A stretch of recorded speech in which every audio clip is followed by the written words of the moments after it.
I finally took a trip to the Fairchild Botanic Garden in South Florida. I discovered some new plants and finally saw how some things grow in the wild. This is a fig tree, and here it's producing fruit. This is a giant rainbow eucalyptus tree. Planting these is not encouraged because the roots are shallow and they can fall over.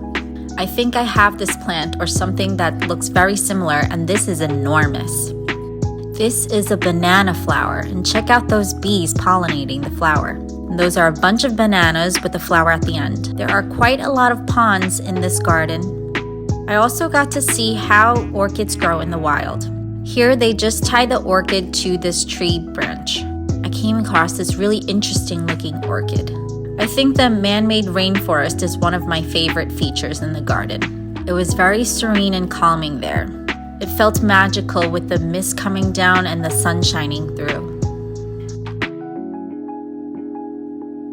And here I spotted a syngonium in the wild. I have a few variety of these plants, and you can see how the roots attach to this tree trunk. I came across a lot of ferns as well. Ferns are one of the oldest plants, and they date back to prehistoric times when the dinosaurs were alive. This camouflage plant also stopped me in my tracks. It was so beautiful.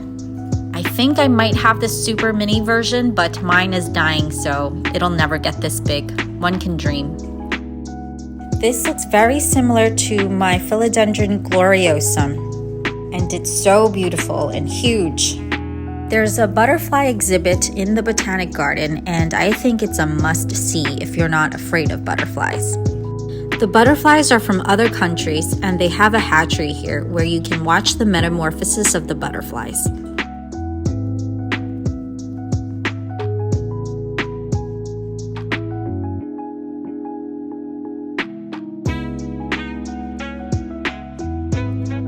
I really loved this plant. I think the shape and the camouflage is so cool. I believe this is a begonia, and I think I really like plants that have veining on them and high contrast colors, and it's also flowering. I think this is a palm or a bamboo, but what caught my eye was the red stem. I think it's a fun little visit if you've never been to this garden.